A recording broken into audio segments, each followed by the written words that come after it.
I spy something purple and kind of shiny. Welcome back, everyone, to another episode of Tritoncraft. That's right. We have located an Amethyst Geode, or at the very least, what was left of one. Hi, everybody. I'm Nick. Welcome to the channel. It's so good to have you here. I see you. I'm watching you. Yeah, I am. But more importantly, I am looking through my new spyglass, which I just had to build. Just because we have Bedrock Edition and we don't get Optifine, so we can't have the cool Optifine zoom. So I'm totally all about this life. Look at that greatness. That looks kind of cool, I think, with the torches like all lined up like that. Like, I love the way it zooms. We found an Amethyst Geode. So if we go right down here, this is the cave I was in last time. I honestly did not tunnel that far. Right over here is the water where you come down from the well from the village. So it's not even that far. But, oh boy.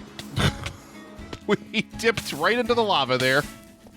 Go out, out, out, out.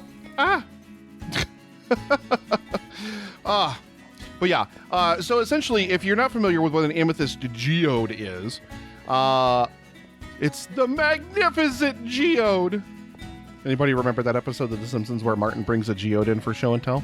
I think that was their 100th episode, if I'm not mistaken. Make way for Willie! Also in that episode. But yeah, it's basically a layer of smooth basalt, and then inside of that is a layer of calcite, which are both blocks unique to the Amethyst Geode. You can't get them anywhere else. And then inside of that, you have your actual amethyst blocks. And you have just regular blocks of amethyst, which I already mined all out of here, you can see. And then you have these guys, which are budding amethyst blocks. And essentially, you see these guys on here. These are amethyst clusters, so these are fully grown. So these just kind of randomly get grown every game tick. Now, you can't move these. You can't push them with a piston. You can't silk touch them. You can't do anything to move them. If you try to break them, even with silk touch, they will break. So if you want to have a farm where you can have amethyst, you basically need to kind of set it up like this. You basically just clear out a geode, and then you expose all sides of this because you can grow one of these little clusters on every single side of this block, which I kind of love. I love that that's an actual thing. But I think my favorite thing about these, has got to be this.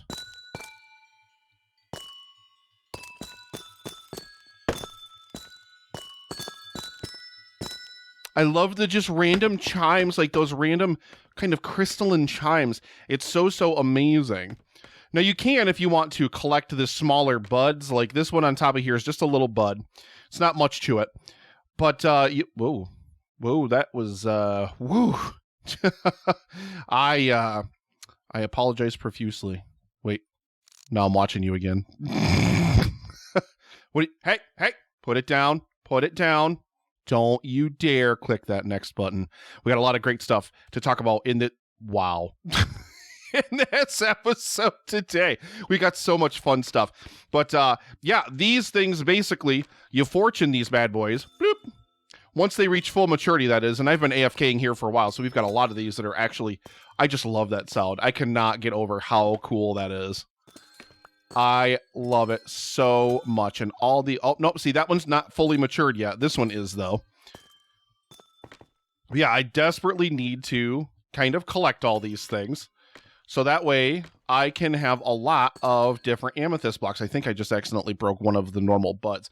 And then basically, they just kind of grow, according to the wiki, sort of in the similar fashion to cocoa beans. They just kind of grow randomly whenever there's a game tick. Sometimes they will, sometimes they won't. Sometimes, if they grow, they'll get an extra stage. These ones aren't mature. Yeah, they are. Oh, no, wait, no, they're not. Oh, yeah, they are. Wait a minute. Listen. I'm still learning, apparently. Maybe sometimes they don't give you the things.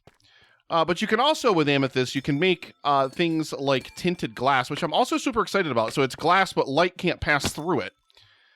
Which, I mean, is just super interesting in terms of, like, Minecraft glass, because, of course, we've never had that in Minecraft. The ability to have, like, a nice glass block, a nice transparent glass block that light can pass through. That's kind of amazing. I just love, so much. I mean, just imagine like a great hall of a cat. Oh boy, we are. Is it a shock to anybody that I'm over encumbered? Let me finish cleaning this place up, and I'll keep talking to you guys. This was just such a super cool find. I'm so glad. So glad that I found one, and I found one pretty quickly too, because this was really one of the other things that I wanted to check out from 1.17. Although I also really want to see flowering azaleas and like azalea trees and stuff. Have not seen one yet. I think I'm going to kind of wander around and fly around on the surface. I actually completely forgot about them until I was kind of reading through the release notes for 1.17 and was like, oh yeah, there's like moss blocks and like the drip caves and like the drip leaf plants and all that different stuff. Completely forgot about literally all of it. The only thing I thought about was amethyst and copper, and of course the deep slate and the tuff, which we've already seen everything of that nature as well. But yeah, I'm kind of just digging my way, you know, down a little shaft here, kind of just continue a tunnel. And I mean, I'll probably continue a little bit more with that, do a little bit more with that. I'll be AFKing a little bit more at this little amethyst farm. You can also silk touch the buds off of here, so you can have the little different size buds for decorations if you ever wanted to. But, you know, and I mean, I've got like 15 stacks of the amethyst shards now, which is going to be more than enough to make a lot of tinted glass for this project, which I will show you guys right now. Oh, yes. So I did this yesterday on a stream. Of course, you guys know where we are. We're at the Magical Village.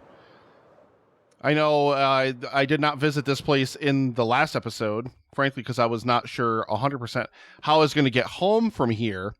But there have been some changes here, and this is kind of where I want to spend the rest of today's episode, to kind of show you guys a little bit of the stuff that I've been working on during the quote-unquote off time, I should say, from making Tritoncraft videos. And yeah, I mentioned how much I absolutely adore this place. I just love it so much. I've never been prouder of anything I have done in Minecraft, and I've still got so much more stuff to do. But there was, once upon a time, an island here. There was an island that sat up above the sea level, and I can load a previous save of the game and probably just show it to you guys if you really want me to. As I said, there used to be an island there, and I mean, you can see I've now that whole peninsula that's right there, you know, kind of in the mid-ground there on the right-hand side, that's all been transformed into the gray concrete, that kind of dead, lifeless texture. And then of course, yeah, half of that entire island, like way there in the distance, almost to the horizon line, there's that little tiny bump on that island, and that's pretty much where I cut this thing off, because I'm going to be building a lighthouse. I'm going to switch back over to kind of my normal game again. So yeah, now this island is completely gone, but like I said, I'm going to be building a lighthouse here, so that is pretty much where this little spike here comes out. So this is a visual representation of exactly 15 blocks away. I think I did talk about this in the last episode, from the Skelly spawner that is right here. And it just so happens that the kelp smelters that I made, and now those are linked down in the description of the video. I don't know if I showed it in the last video. My conduit is attacking some drowned. I did decorate some stuff over here, but we've still got to cover up those sea lanterns. I don't want that nastiness over there. Hey! Hey! Drowns have been such a nuisance. But yeah, this Skelly farm, we need bones to fuel the kelp smelters. I'm going to show you guys those in a few minutes. They are a Silent Whisperer design. The one that I built was actually from an older version of Minecraft, the original one. And I didn't realize that when I built them, and I was like, these things do not work. But yeah, I found another design that he did for the current versions of Minecraft. It does still work in 1.17, which I am thrilled about. So yeah, we've converted this over. Now it is covered with the dead land. This is going to be a tree. I'm going to make like a dead custom tree here. There was a sole oak tree on this entire peninsula. But yeah, I figure if there's going to be a lighthouse here, it looks like there needs to be like a big passage out to the sea, right? Like there needs to be a channel big enough here for like a large vessel or something to pass through, or something. A reason for a lighthouse to be here. And you guys could see in that previous version of the game, there's just like tiny little streams that you could sneak by the island on, like right through here. You know, that's not good enough for me. So I needed something bigger and better. And then kind of yesterday, as I was on stream, I kind of developed this idea of like, you know, what if I pushed the wrong button? What if I tie this into the story of the magical village? And what if this instead becomes a rift point? What if this is where the calamity that obviously led to this place falling into ruin and led to this kind of magical eruption. What if this is where it originated? What if the biggest rift, because I mean, we have other rifts. We have, you know, like these ones over here, you know, with, of course, we've got the fogged glass in here going down there with the colored concrete. Same thing here. And we've got a yellow one over in here. I'm super proud of these, by the way. I kind of love the little story that I'm putting together over here and all that. But this one I especially love because it just really gets blinding with that bright yellow glass in there. And then, of course, we've got one over here on the other side of this ruined building where this kind of magical tendril, I know I've talked about this before, is poking through and smashing through the building. But I kind of love this this rift over here where, again, you've got the blue fogged glass and all those kinds of things. You can see maybe a little bit of faint light down there. But I want to use some tinted glass and whatever so we don't get a lot of light coming through over here. And I think I want to do this in like a magenta or a purple color because it's going to be the biggest rift over here. And I've already dug this whole thing all the way down. So we flattened the whole island like to 3 or 4 blocks below sea level. I think it's 4. I also, because I had a beacon over here, literally it made the light level below it 0, and I got tons and tons of glow squid and axolotl spawning over here. It was absolutely amazing. But we come down in here, and you can kind of see the way that this is laid out here, but then as we get into the middle of it, it kind of gets deeper and deeper. This goes all the way to bedrock. I just did that for funsies. It's not really going to really matter in the whole scheme of this build. But yeah, I'm thinking what we're going to do. I mean, I need to close the top off first because this is all flowing water. This will completely dry up when I finish this off. But I mean, basically, we're going to just have layer after layer after layer of like a magenta or a purple glass in here. We're going to get some sea lanterns. Up there's an axolotl right there. We're going to get some sea lanterns and we're going to get some other things rocking and rolling. But I may put like some lava or something like that down here below, down at the bottom. So I want you to be able to fly over it and like see. I want you to be able to see some kind of glowing energy or something down inside of it. But I don't necessarily want it to project a lot of light out of it. So that's why I may go with the tinted glass. And plus, it just gives me an opportunity to kind of play around with one of the new blocks in 1.17. But I just absolutely love this. And like I said, I was just digging this out and I'm like, but why don't I just tie it into the story? This whole platform is going to be covered by concrete. Put another conduit right over here. And we've got a nice little ravine over here if I ever feel like traveling on down there and checking it out to see what is up. But yeah, this whole platform down here is going to be covered by dark gray and black concrete. So this is going to be a little bit different color scheme compared to, I don't know what this axolotl is doing, but it's just like swimming into the wall. Dude, what are you doing, little guy? Come on, get moving. Oh, that's right. It's all flowing water, so he probably can't swim against it. Poor guy. Are you having trouble, guy? I don't think I can get him out of here.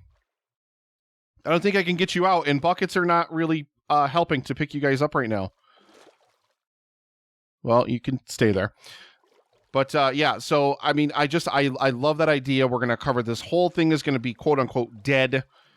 And yeah, this I'm going to kind of put like not in the main shipping channel because I still want the shipping channel to be clear because again, lighthouse. So maybe like over here, I left a piece of iron there.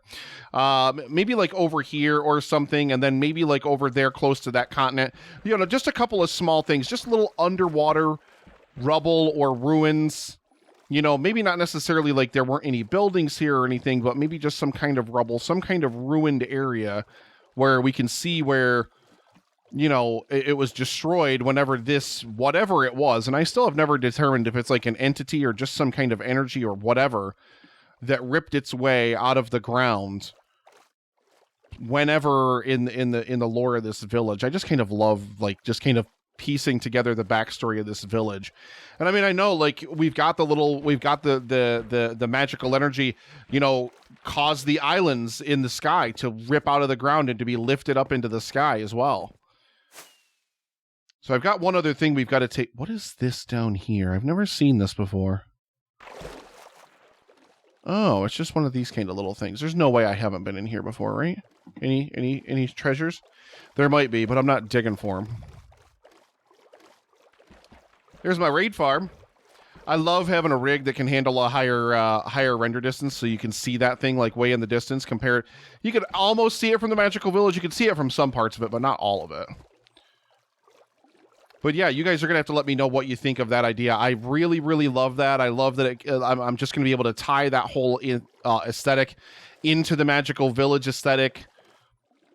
And, you know, we're going to be able to have so much more of that kind of stuff go on. I really, really think I'm going to get rid of this, though, because it's just like this tiny little atoll kind of, like right here in the middle of the shipping channel now that's coming through. I think I want to level that thing. I'm not 100% sure how, though. And I may, because I love playing with TNT in Minecraft, but in survival Minecraft, unless you're just like doing a prank or unless you're just like deliberately trying to clear a large land area and you don't really care about like collateral damage and whatever, you know, like you don't really get to play with TNT a lot. But I do have a ton of gunpowder from the creeper farm. I have literally tons and tons of sand from mining out that island, although I am going to have to make a lot of concrete to cover it back over again. But I kind of like the idea of just, you know, doing some dynamite and just blowing it up and then just kind of, you know, knocking in the top there and just leaving it. Maybe it looks like an old volcano or something erupted down there. We could stick some magma blocks and some campfires underneath some things so you get a little bit of smoke underwater and stuff, like kind of like this effect here, like you see here with the smoke from the campfires. Something like that, maybe. So it's a brand new morning and I want to show you guys these bad boys, and I just had them running not too long ago, so there is still kelp in the system that's being flushed down into an underground pathway. I'm going to show you guys the kelp smeltery in a bit. So the pathway goes basically underwater here and up into the kelp smelter house, which of course is the house at the end of this dock here, right there. I'll show you guys that in just a moment, but yeah, this is a Silent Whisperer design, and I'm going to turn the sound of these down here so that way you guys don't have to hear this annoying clicking, but... So basically the bone meal just comes out and just keeps growing it, and it just keeps popping it right off of there as it goes. Absolutely love it. I absolutely, absolutely love these things. I decided to stick 5 of them down here. The problem is I mean, you can see just how much bone meal these things use. We've still got some of the dispensers here, but my shulker boxes and my hoppers that load them are now absolutely and completely empty. I don't know where that came from. I think I walked by it and I think it just picked it up. But I kind of like that this is something completely different than we have over, obviously, at the main base. Because obviously over at the main base, we have those kind of more old school kelp farms where, you know, every so often there's just a little etho hopper clock and, you know, it just boop gets popped off of there, and then the kelp will filter up into a water stream and go up into the kelp smeltery. This is a little bit different. I love this kind of nice automated design. I don't ever get to play around with redstone because I'm just not very good at designing redstone circuits and redstone contraptions myself, but I will definitely, you know, lean on better creators than I who have definitely done some great stuff. So that comes underground over here, over to this building. You can see we've got all sorts of nice decorations, some nice half slabbage all in here. Nice destroyed bits of this building here. And you can see in here, maybe, yep, you can see it passing through there. That is cooked kelp. Let's get inside of here and show this bad boy off. Well, basically, this is the water stream. This is where our kelp is coming in from that farm, and then it gets puffed, I guess, over there onto a little water column over some ice, and then it gets fed down into our little kelp smeltery system. Each one of these, and I didn't design this with like a lock so you could lock all of them at once. They all just have the individual switches on them, so I can lock them and the hoppers beneath them at any time I really want to, but I'm kind of just letting them fill up and letting them run a little bit for now. Although I think what I'm going to do is we are actually going to lock these, because I've been in need of tool repairs working over here a lot. And basically that'll let this fill that up with cooked kelp and then stop. But yeah, I absolutely love this thing, but we need bone to run it. I still got to do some decorating in here. We still got to rough this thing up a little bit more too. The only thing that we've really done to rough it up is we did on the ceiling over here. We did knock out a piece of the roof structure, so you can actually come up here and just watch the kelp kind of pass down through. And you can see kind of how far it's making it, like right to that hopper there. And then it's going to start passing on down to that one there, and the like. But yeah, and then it all goes into an underground system, just a little dispenser system that I actually do know how to design myself. There are very few redstone contraptions I know how to do myself. I may also get rid of this little thing here too. I'm not sure. Anyway, I'm getting distracted. So that comes up through this little water bubble vader thingy here. And that goes into this ruined building that I built here. That, of course, we have the little magical tendril ripped its way through. And we have this feeding into this little feed here. So we have it feeding into these chests. That one is now completely full. Our hopper is almost full, so it's actually going to start filling up the second chest in this line, which is something I've been waiting for a long time. I've never actually had kelp in that second chest. So I'm kind of super keen to see that happen to it. But yeah, you could just see it kind of coming right over the top, and then it gets fed down in. And because of the way hoppers work in Bedrock Edition, it's not fast enough to catch them all, to send them all down through the same hopper, so some of them do get caught and stuck in the top chest. It just kind of happens. Oh man, I'm actually super, super excited that I'm actually going to get to see kelp in another chest. That's actually kind of really, really exciting. But yeah, I'm really, really proud of this. I actually absolutely love this thing. And like I said, I'm just really proud of it. I do just have to rough it up. It's not roughed up yet. It doesn't kind of match the aesthetic of the rest of the area, of course, because I want to get the builds done. As you guys have seen, I mean, I did a whole video on this thing where I built literally that whole tower. I built it with every single block that went into it and then destroyed it. You know, because I really, really wanted to build it. I want to know what it looks like first, so that way it makes sense to me what it looks like once it's destroyed. And I feel like that's a better way to do, if you're going to make something look ruined in Minecraft, if you're going to make something look destroyed, I feel like that's a better option anyway, to kind of destroy it ahead of time and, you know, do that, I guess. I don't know. The only real conundrum I'm having, and I've got so much stuff to do for the Magical Village yet, and I really want to finish it all in the next 6 months or so before Caves and Cliffs Parts 2 comes out, because once that comes out with the new world generation stuff, and you know you're going to be able to go way down to, what is it, -64, those huge, massive, deep caverns and stuff with the warden, the skulk sensors, all that crazy stuff.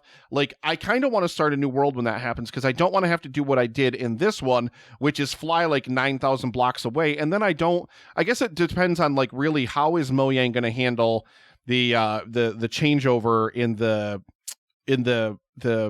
you know what I'm talking about, this world.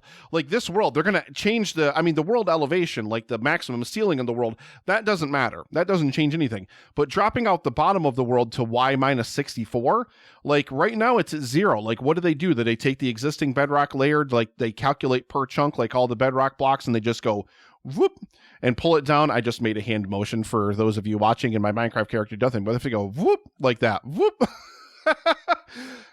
But, like, I mean, seriously, like, I don't know what they're going to do in order to reconcile that for people that want to keep their old worlds. And I mean, I guess maybe if there's a good solution to that, if, like, they just decide they're going to just, like, you know, from Y0 and below, they're going to add, like, all sorts of new cave systems below the existing stuff. But I would feel like that would be a lot more difficult to code than not. I mentioned how much I love the render distance over here, because you can see that pathway that just stretches into the distance that goes over to the raid farm with those sea lanterns on those poles that goes all the way over there. Oh God, I love this area. I just love this so much. I've, like I said, never been more proud of anything that I have built in Minecraft. And yeah, I don't know if I had to have shown this thing on camera before. The final escape chute from the ice boat road, which is completely done, and you can jump all the way down here and boop, you land on. I mean, there is hay there, but I still took damage. Interesting. I really do want to finish the ice boat road as well. It is something that I'm desperately wanting to get work done on. The problem I'm running into is I don't have a lot of gilded blackstone, and it's really hard to collect. So I'm not 100% sure. Oh, that's right. I don't have to do that. I can just go in here and we can just take this guy up. I kind of love this bubble vader. It's so dark, but then you got those nice shroom lights for that nice warm contrasting light on the side there. You get up to the top here and you kind of see like the magic is spilled over, but this wheat is somehow still thriving. Oh. What did I... Hello? Hello? Is there a mob down here? Hello?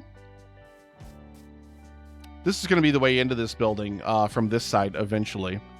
I haven't put it in there yet because I'm not really all that concerned about it. This building also needs to be roughed up. I think I'm going to kind of focus more on getting stuff built than I am on getting stuff destroyed, and then we can worry about kind of roughing everything else up later. We've also still got to figure out something to put inside of this. Did I just pick something up? Because I randomly flew over this yesterday on stream and dropped a flint, and I don't know if it was still here. I don't know. But yeah, but anyway, I mean, like I said, I love the Magical Village. I think it turned out so amazing.